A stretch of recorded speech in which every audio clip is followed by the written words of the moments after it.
If you are someone that you run a business, you're high strung, and you feel stressed out and overwhelmed all the time, this is a video that you're gonna wanna pay attention to. Today, we have Julie Barlow of jmbLiving.com, who sells a suite of tools to help improve mindfulness, reduce stress, just get more joy and balance back in your life. And today we're having a conversation about overwhelm, anxiety, stress, and what are some like practical day-to-day things that you can do to still be really functional, but just reduce your stress levels throughout the day by incorporating some really simple mindfulness tips. And let's get into it.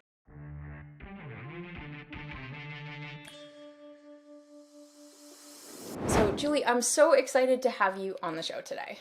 Oh, I'm so excited to be here. Thank you. It's an honor. So, just to give some context, Julie is the founder of JMB Living Journal. Can you describe what the JMB Living Journal is? Sure. So I created the journal for essentially a way to have a daily guidebook that could gently and easily have someone learn about mindfulness and positivity, just like gently infuse positivity into their lives and find a way to find more balance and joy by just taking a little bit of time each day and then infusing that journal. So it's not just a journal, but it also has practical tips, and then it has information and like stories in it to keep the person coming back again and again, keep you interested. Because I personally in the past had been a big, I always used planners, but I always got bored with them after a month or two. And I think they're a great tool, but I'm not the type of person that can stick with something unless I have something really engaging to keep me going. And so that's kind of where it started with. That is so interesting. And one thing, so full disclosure, Julie and I have been working together really since the launch of Yeah, of it's been great. JMB.com like 3 years ago now. Yes. And it's amazing to see where she's come from. But what the most fascinating thing to me about Julie is that you haven't always been this balanced, zen, this like, just chill person, and even through the tool that you've enabled, I'd love to start off by just understanding your journey a little bit, like why you created JMB Living, what was life like before this, and what had to happen for you to make the shift from someone like me who is like A-type, just high strung, high anxiety, to someone who has a lot more joy, mindfulness, and balance in their life. And then for the second half, we're going to be getting into some practical mindfulness tips that you can apply to your life if you are feeling a little out of balance. So, but yeah, like how did the idea for creating a mindfulness tool actually come about in creating JMB Living? Sure. So I used to head up a tax department in a large corporation. I'd been in the accounting tax field for close to 20 years before I left to create the journal. Though I will say from probably a very young age, I was always interested in things that were more associated with like mind-body connection and I would say what I call personal consciousness, if you will. So it's always been an interest, always like read a lot about it. Even while I was running the tax department at Cincinnati Bell, I had taken classes in consciousness training and did a little bit of coaching on the side, personal coaching. And then I went and got my yoga teaching certification. So I started teaching yoga. So all of those were things that I really enjoyed. And I kind of knew at some point that I really wasn't cut out to be a tax director for the long run. Yeah. But wanted to do something more along the lines of what I was passionate about. So that's kind of where things started. I just didn't know what to do with it. And then honestly, it was when I like the idea, well, I actually quit. I actually resigned like a year in advance before I even knew what I was going to do. I just knew I needed to do something else. I wanted to give back more. I just wanted to follow something that was more passionate to me. Yeah. So within a couple months, I think, after resigning and saying, okay, we got a year to find my replacement, I came across the idea when I put down another planner that I realized it had been, a couple months since I'd used it. And I'm like, oh, wouldn't it be great if I could, take something that people use every day and infuse the tools that had really helped me over the years, to be able to stay more in balance and to deal with some of the difficulties that I'd had in my life, some of the trauma that I had in my life, so, just various things. And so that's kind of where, the journal started. Mindfulness is, I guess, and, in terms of like how I came to like practice it more, it's truly been a journey that continues to evolve. And I think it is for anyone. I think, I'll continue to learn more and more and more, and get better and better at it. So it's really is a practice. And I think that's another thing why I created the journal is I wanted something where you don't just go away for a weekend and then learn how to be mindful. It's like you just start living it, day by day and learning more and practicing more. Yeah. And I'm curious, like, I started, and we're going to talk about exactly like what mindfulness is, because I think it's such a buzzword now that gets misconstrued, misrepresented, and so we'll be talking about that in a bit. But I know that for me, I had to start taking meditation seriously. I had to start really looking at my anxiety and my overwhelm and digging into what was causing that, because there was a point where that was literally stopping me from moving forward. Just with making bigger decisions, taking bigger risks, being happier, not being stressed and anxious and high strung all the time. Like, I don't like me when I'm that person. So I had a big shift where I was like, no, I know I need to learn some of these tools. But I was curious for you, because it seems like you're a completely different person than, like, if you guys are watching this, you see she's super confident on camera.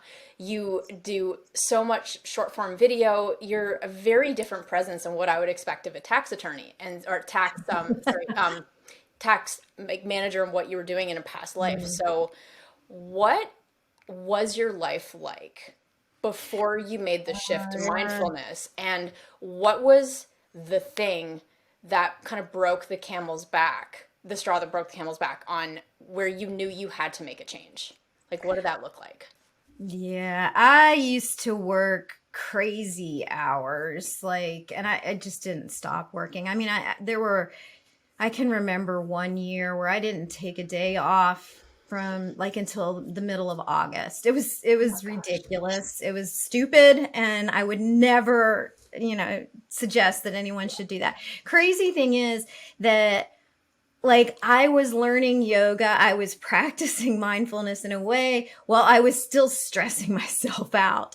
And honestly, what's even more interesting to me is even after I knew, okay, I got to quit, I have to, take control of my health. Otherwise it's not going to be good.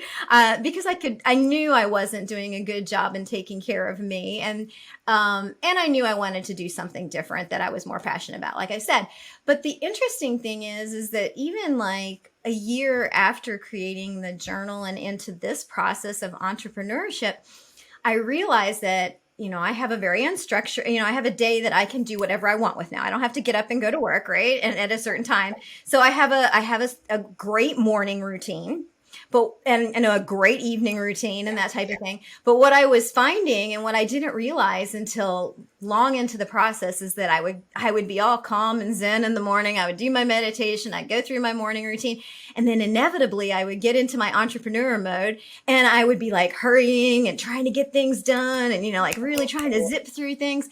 And it took a long time for me to recognize that I was still allowing myself to have, I'd go from calm to stressed for this long period of time in the day. And then it wasn't until I would go into my evening mode where I would like start to calm back down again. And so even that full day of being like going 100 miles an hour was really having an impact on my health. I started to notice that I was getting heartburn, which is something I'd never had my entire life.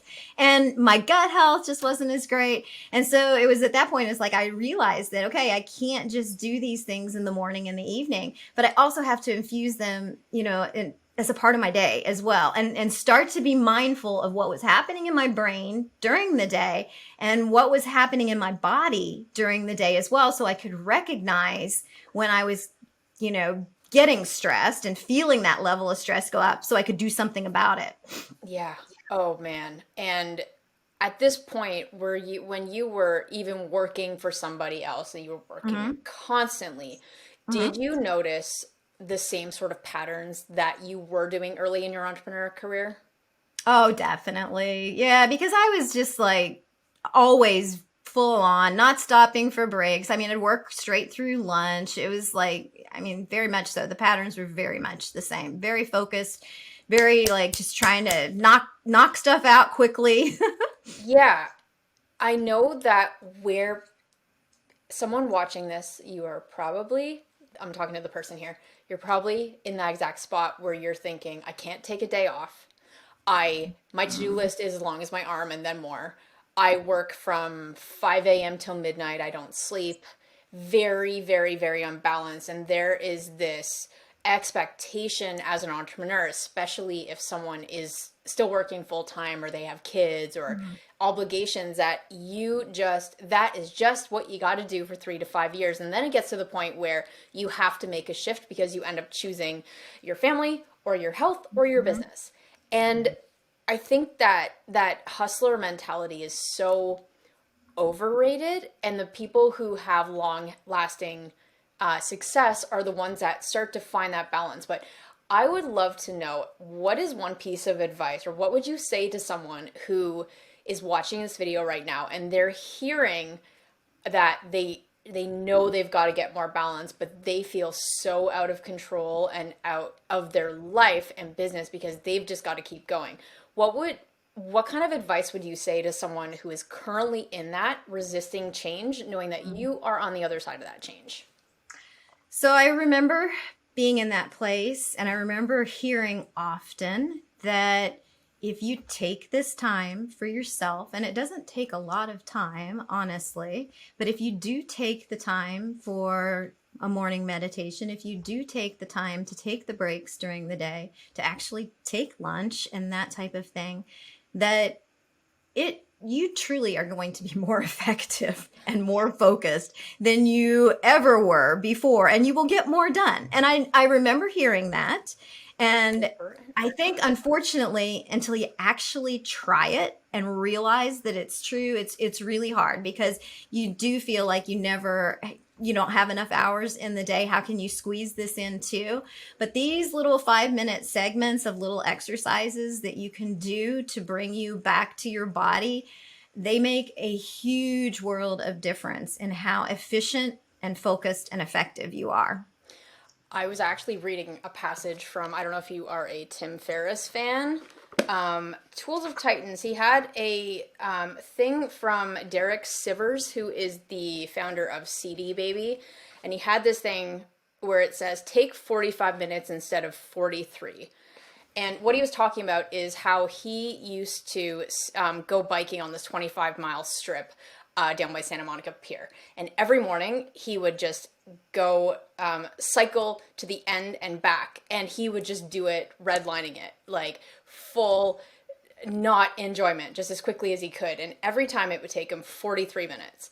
And he started to notice that when he was pushing himself so much to do one of his favorite things, it actually started to feel like a chore because it got hard. Mhm. So he fell out of love with cycling, but then one day he was like, you know what? Instead of me just redlining it and going as fast as I can, I'm going to go at half the speed. I'm going to go at the leisurely pace. I'm going to look around. I'm going to actually enjoy the bike ride.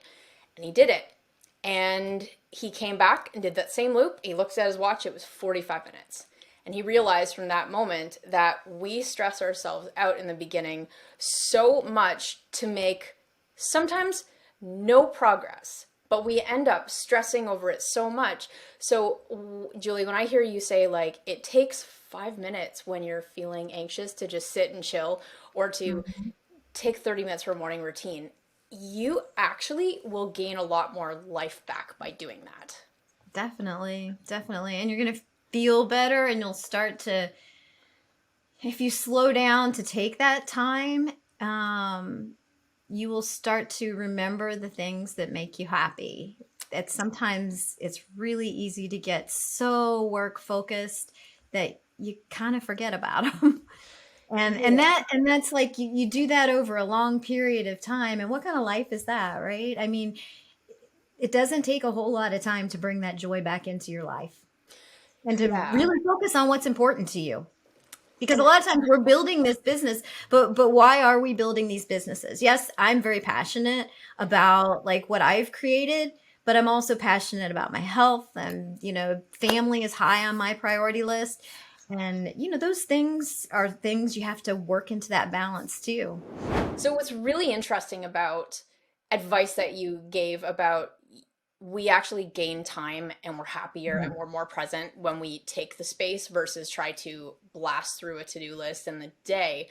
What's really interesting about that is we have to hear that and apply it, at least for me, because I'm super stubborn and a slow learner.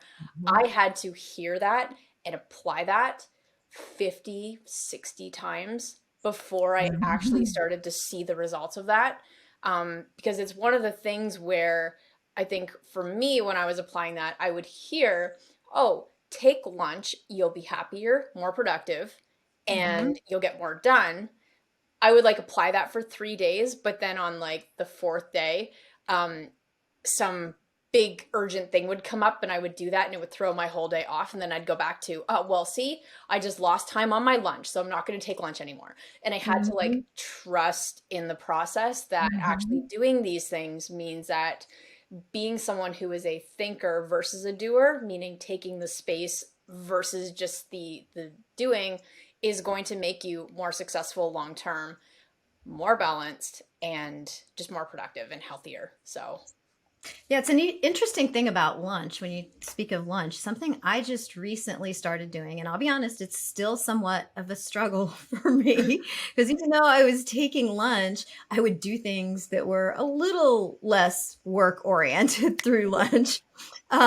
So recently I have started when I take lunch, I just eat lunch and that's all I do. So I use it as a practice in mindfulness. I use it as a break during the day, and I use it to really pay attention to what I'm doing.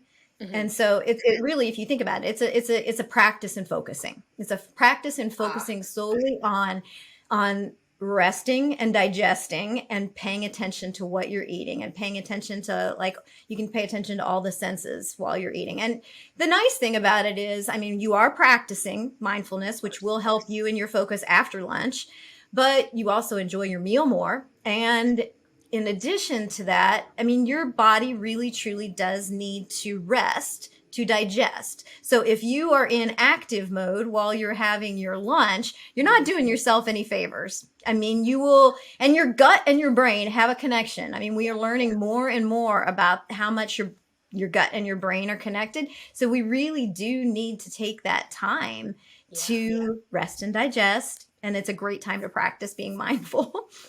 So I read somewhere or heard this that one great thing to do after dinner is go for a walk. Mhm. Is that what you're supposed to do? Because what I'm hearing is we need to sit and rest and digest. No, actually, after dinner, it's fine. But while you're sitting there eating, you want to just allow your parasympathetic nervous system, cut in, as opposed to being in that active mode. So while you're sitting there eating, let your digestion kind of go. But no, I do go for a walk Gotcha. after I eat as well. And I have heard often too that that's really good. I mean, you're not going out and taking a run, Yeah. but it's fine, I think, to move afterwards. It's just you're giving yourself a period to chill out, essentially. Reset. So, Mhm. Exactly. yeah.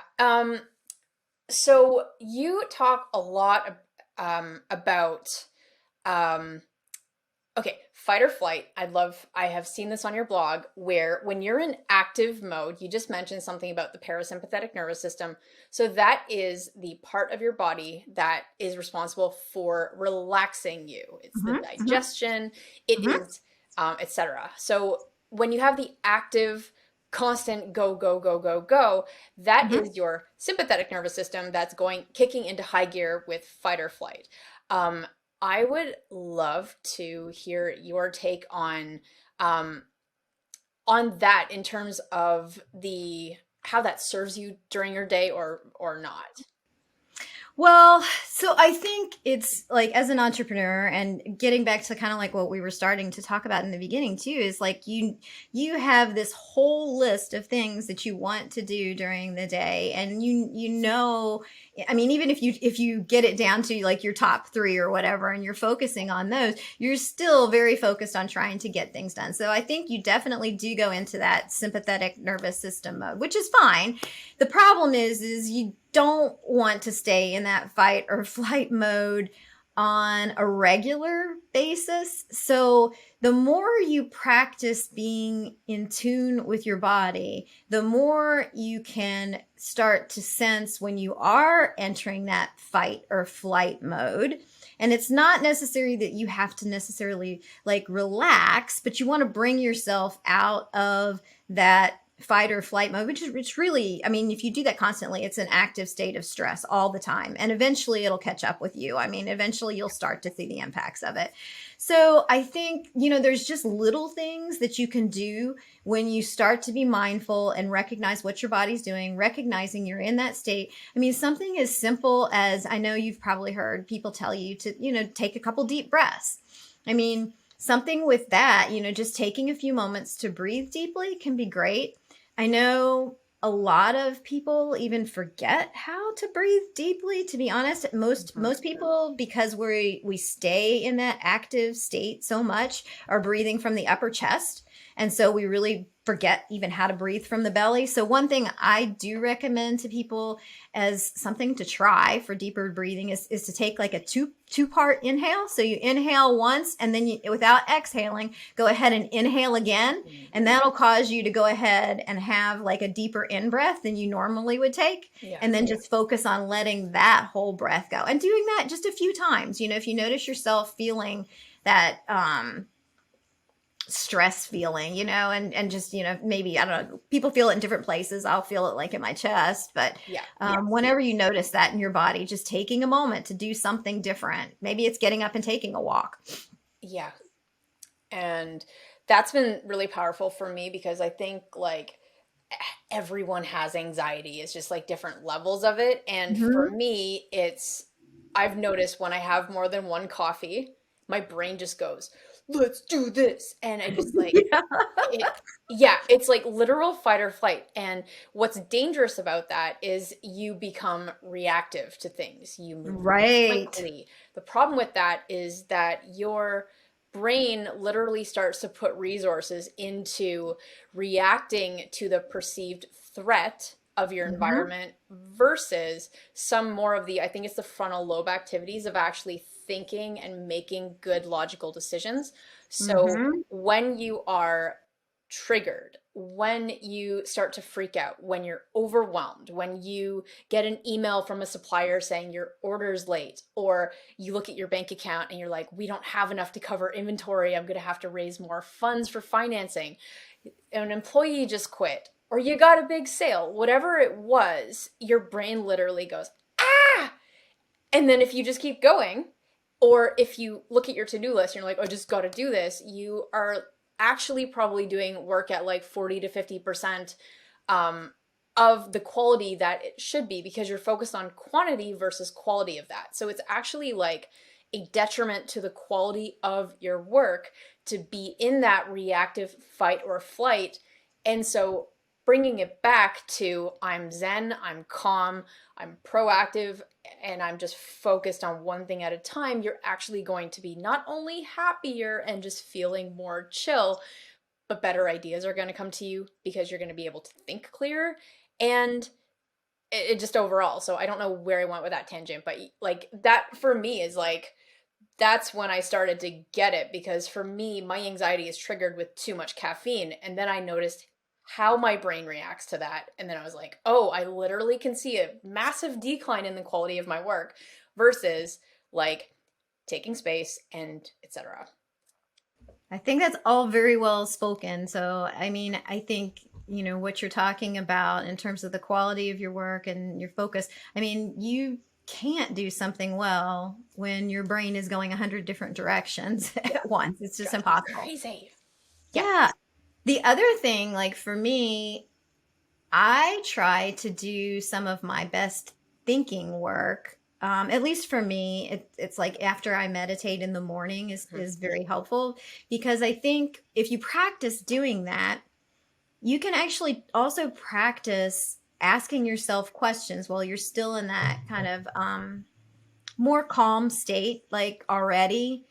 And that's definitely when I get my best ideas. So, like asking myself a question and then just sitting and expecting an answer to come and just waiting for it. I keep asking myself the question again and again. And that's where all of my best ideas typically come from. A lot of times I'll get them in the shower too. I'll, Yeah. like that's still in the morning, and you're thinking like you're just, you're not in that fight or flight yet. You're not in, You're not in the go, trying to go, put out go. 100 fires. Yeah. And so that's why you're getting ideas. Yeah. So you're more open to opportunities and possibilities when you're in that calmer state, if you will. Yeah. So when we look at habits, because there's so many habits you could do, from meditating to journaling to cold showers to Right. no TV to what has been the most impactful habit in your day in terms of positive um, dividends? One recently that I just started doing that I was really surprised, and it's a super easy habit to do, but it's actually making sure that I get outside and get bright light first thing in the morning. And I got this from listening to Huberman Labs. I don't know if you've heard any of his stuff, but it's great. But I was shocked. If it's bright sunshine, it only takes about 5 minutes of sitting outside. So I'll actually sit outside and write in my journal, even when it's super cold. I'll like bundle up. I'll go outside and I'll write outside. Yeah. It takes just like I said, just 5 minutes of that. Or if it's cloudy and overcast, I might go for a short walk. Mm-hmm. But that has been huge for me in like my ability to focus during the day, on top of like meditation. Like the meditation is definitely another huge one for focus, but that light is such an easy one that people don't hear about, which is why I mention it. And what do you do on days where you wake up before the sun's up? Like, especially being in the northern states, like when Yes. there's no sunlight or it's Yep. pouring rain. What do you do? Yeah, it is dark when I wake up here too. So what I understand is you should turn on all your lights. I mean, you should have bright light in the morning, which I did not realize that until recently. I used to I think I was having this slow morning, so I'd light candles and everything. That wasn't the greatest idea, because you're not, when you do that, when you get that bright light, you are essentially resetting your Circadian rhythm. yeah, you're doing that, but it also affects your you get a blast of like dopamine in the morning, and all your hormones like kind of reset and recycle, and I think that too is extremely helpful. So typically what I do, is like I said, I have bright lights in the morning, but then when that sun comes up, I try to get outside and watch the sun come up. Yeah. And then if it's dark and cloudy, then I try to, when the sun comes up, I do try to take a short walk sometime in the morning. And that for me has been really helpful That for focus. that makes a lot of sense. And even just new oxygen in the body, not like Yeah. it's like Yeah. home, like there's a lot of benefits to that. Mhm. One thing I didn't ask you earlier that I should have is to you, what is mindfulness? Because it's such a blanket term that has gotten thrown around so much. So, what to you is mindfulness? The definition I think I like the best is I don't even remember who I heard it from, but they said that it's what your mind is full of. Oh, And okay. if you think about it, when you're practicing mindfulness, you are intentionally directing your attention to one thing, and that's what your mind is full of at that moment in time, is what you are directing your attention to. It's different from meditation because meditation is like focused practice, but you don't have to sit, with your eyes closed, focusing on one thing when you're being mindful. You can take a walk and be focused on, your five senses, one at a time. You can be focused on listening. Okay. You can be anytime you're like really paying attention on purpose, if you will. Okay. Okay. And it's inner focus of what's going on in and around you. It doesn't have to be, no, because I think one of my favorite practices of mindfulness is actually, particularly when I'm taking a walk, I love to look for things that I wouldn't normally notice. And this is usually like little things. So I'll like maybe pick up a leaf and just notice like all the little lines in the leaf or the different shading or patterns, or maybe noticing the bark on a tree, or maybe I'll pay attention to the birds singing, which, years ago when I was taking a walk, I was just pretty much focused on like taking a walk and thinking, but it's actually shifting your attention to something specifically, usually other than what's going on in your brain. Yeah. So in that, it's so interesting because practicing mindfulness, I think I was misusing because for me, if I'm creating a course on mindfulness or giving someone like if someone asked me what mindfulness was, I would be like the practice of spending time with yourself in an effort to de-stress. That's what I would say. So mindfulness to me, and I don't even know if this is correct or not, but it's about learning to listen to what's inside your body so that you can stay in control and not let your ego step in the way of big actions that you want to take. And I think, it depends on the type of person that you are in terms of, I think, where you choose to focus your attention. So I think the practice of mindfulness definitely is extremely helpful for reducing stress and bringing you back into a calm state of being. If you are the type of person that already is always focused inwardly on your thoughts and what's racing around in your brain and that type of thing, then it's actually sometimes a bit more helpful to focus on something outside your body. So in that case, you might want to focus on some of the things like I was talking about, like, you take a walk and you notice a leaf or whatever. But I mean, even in your space, wherever you are, I could pick up my journal here, and instead of just looking at something, I'm looking for things that I wouldn't normally notice. So taking a really deeper look at anything around you. So if your normal focus is in your head, then getting out of your head and focusing outwardly can be more helpful to you. A lot of us are focused more outwardly, and we're not as used to focusing our attention inward. And if that's the case, then an inward focus, maybe on your breathing, and just focusing on your breath going in and out, then that can be more helpful. So I think it kind of depends, and you can do both. I actually like to do both, and it kind of depends on where you are at that moment.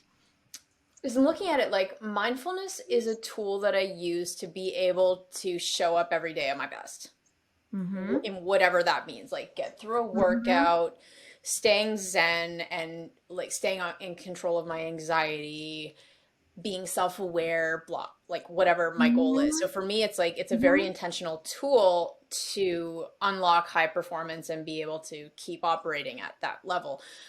So when you're like, hey, you're very focused inward, it would be helpful to look outward at the world. I'm thinking, okay, what is the tangible outcome and reason why I should do that? So I'm so curious, like, what does someone gain by focusing outward instead of inward? It's the same exact thing, honestly. It will calm your body down, and it's you taking charge of your attention. So it is truly a practice of you directing your thoughts intentionally, right? And practice doing that. So when someone sits down to meditate for the first time, your brain goes everywhere, right? Oh, yeah. And it's the same thing with mindfulness. You try like just picking up something, around you in your office or whatever, and you try to focus your attention on that for 2 minutes, and you see how fast your brain wants to go every which way. It's crazy. True, true, true. But if you practice doing that, and again, it's the same thing, you get the same exact benefit of whether you're focusing your attention on what you're eating while you're eating your lunch. Yeah. You're focusing your attention on everything that you hear as you're taking a walk. If you take a break and focus your attention simply on, this colored pencil that I have here, what do I notice that, you notice things straight away. But if you get into it a little deeper, it's like, oh, it's got this little chip here. And if you continue to try and focus your attention there, because your attention is going to want to drift, you are truly intentionally practicing getting control of your brain. And that's what you want to keep while you're working too, right? I mean, if you practice controlling your brain in those ways, then while you're actually working, that's when you're going to be able to stay more focused on topic. And not going back to your phone every 5 seconds or checking your email or whatever. Yep. Okay, that is a great answer. So for someone watching this, because my target for this video is someone who feels out of control and they do want to gain some semblance of control again and get more mindfulness in their life. If you had 10 minutes a day only to practice mindfulness, what would you do to start? I probably would definitely start with at least 5 minutes of meditation in the morning, because 5 minutes is not really that hard to do. And I do think it's extremely beneficial to start your day with that. And really, 5 minutes is about all it takes in the morning anyway to get a great benefit from doing that in terms of your level of focus throughout the day. And then maybe another 5 minutes, say at the end of your day, I might recommend doing some breathing exercises. It could be just some alternate nostril breathing. There's all kinds of breath work that you can find, people doing YouTube videos and on the internet. But the alternate nostril breathing is a popular one because it definitely helps balance both sides of the body and helps bring calm into, it helps calm you down. So just beginning to work with your breath is something that you're gonna, I think, get a lot of benefit from too, because it's something it's always there. Like if you are out somewhere and something happens in the store or whatever, and you get stressed out because whatever happens, or you miss your flight or whatever, your breath is always there with you. So having that to just come back to can be, and practicing coming back to that can be really helpful, I think. Yeah, and a way to calm your body down, because even you find out your flight is delayed. What are you doing? You're holding your breath. You're angry. So take back control of that moment. Breathing is going to help calm you down and take you out of that. With meditation and breathing, there's so many options out there. People can complicate it. So to meditate, where would you start? Just go on YouTube, sit in silence by yourself? Yeah, I think a lot of people like to use apps, and I think that's a great way to start. But if you don't want to try that, I mean, it can be something as simple like one of my favorite meditations is one by Thich Nhat Hanh. And it's as simple as when you breathe in, you think to yourself, breathing in, I calm my body. Breathing out, I smile. And it has a wonderful way of calming you down. Another one I really like is to just, when I'm breathing, to envision that I've got these tiny little bubbles of peace that are coming into my body. And I try to envision them traveling to all, down to my toes and all throughout my body. So that's another great way, I think, of being calm. Body scans I find useful and helpful, because I think it's really hard at first to try and just sit there and think of nothing, honestly. So I think, trying an app or trying one of those little tools like that, I think can be really helpful. One thing I used to do before I even started meditating and realizing why this worked, years ago, it used to take me 2 hours to get to sleep because my brain would just be Mhm. over and over on all the stresses of the day, all the anxiety, all the Yeah. whatever. Oh, this might happen. Oh no, all that. Mhm. Doomsday scenarios in my head. So what I started to do when things got really bad and I wasn't able to sleep, I would just lie there, picture myself like climbing up a ladder out from the ground to in space, right? To somewhere super, super high. And Nice. I would stand on a platform and I would just like compartmentalize all my things. So if something was stressing me out, like a really rude employee, or uh, I got dissed that day, or whatever it was, I would like take the thing and I just picture like throwing it away. And just by doing that, by being Mm. like, oh, that pissed me off, that was annoying, Love that. we're not thinking about that anymore. I would just like throw them away and all of a sudden Mhm. I'd be able to sleep. And so that practice of just like, I'm done with you, that just helped get it out of my body. Um, and then I realized years later, like what I was doing with that. I'm like, oh, that's why that worked. Okay. Yeah, yeah. I mean, that's meditation, right? Yeah. Before I even knew what meditation was. Yeah. I was like, No, feel that's good for great. I meditation. love that. Yeah. Mhm. So, Yeah, love it. Another thing that I was meaning to mention when we were talking about, like, we talk a lot about stress and everything. yeah. Something that I found interesting that I read recently was that stress can have a lot to do with your perception of stress. So there was some research done on with some Navy SEALs going into the Hell Week, and what they found was is they found that they could predict who would make it through Hell Week based on what their perception of stress was prior to ever beginning the week.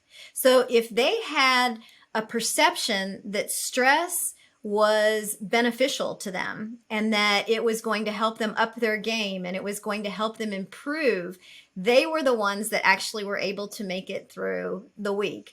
Whereas and this is all before, even going into the week. It was to me, that was like really interesting, because what that tells me is another thing we really need to practice from a sense of being mindful is what our mindset is in general about stress, but about anything, right? Because um our thoughts truly have a huge, huge impact on not only how we feel and how we operate, but how our business will operate as well and how successful we are. Yeah, man, you're so right because I've had literal conversations with entrepreneurs where some were like, this really crappy thing happened, and here's how we're dealing with that.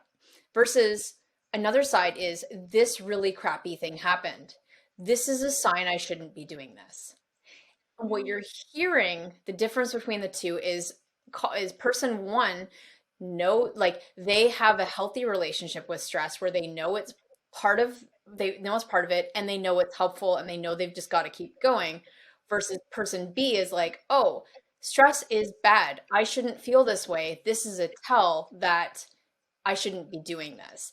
And guess how they both react to those situations? One will quit because of they don't have a decent relationship with stress and it's serving them, versus person A is like, this is par for the course. This will make me stronger. I will keep going. Mm-hmm.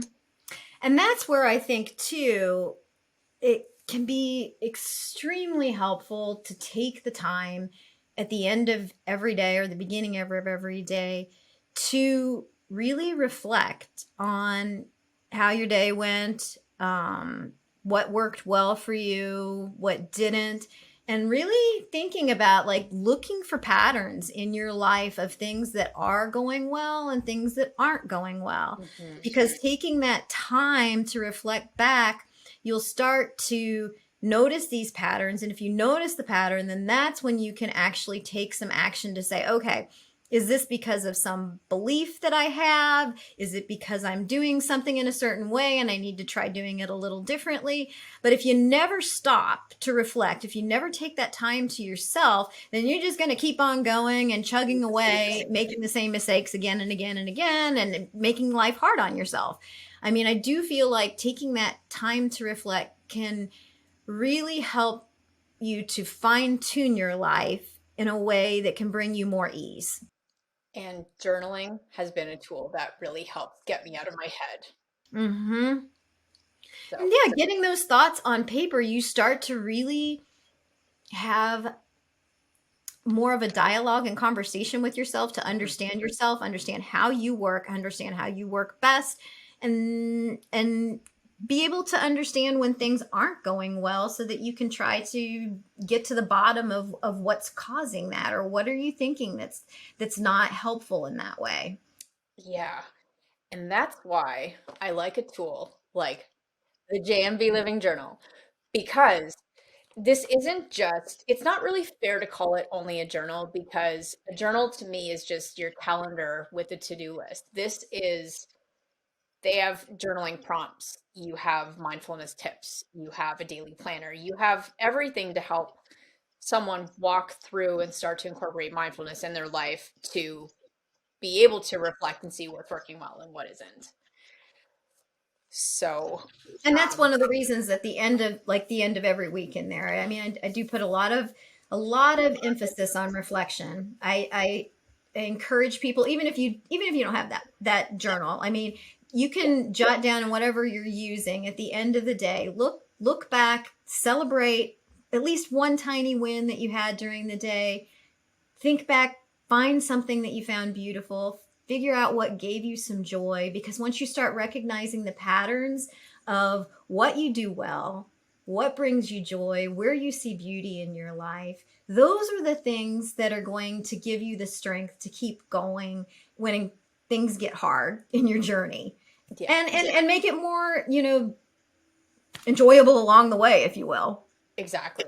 So, this has been great. I feel like we can do a Joe Rogan style 3 hour podcast here, but uh, I think we should cut it. I do have one last question, which is what should I have asked you that I haven't? That's a good question. We talked about a lot of good things here. One thing that I think is important with all this, because we talk a lot about the mind Mhm. and we talk about how we're manipulating the mind and how we're taking control of the mind. One thing that I think is really important to know is that our brains actually continue to change our whole entire lives. They are not, you don't grow up and your brain just stays the same. Mhm. Your brain continues to change with the thoughts you think, because each time you start to think a thought repetitively, there's this new neural pathway that begins to develop.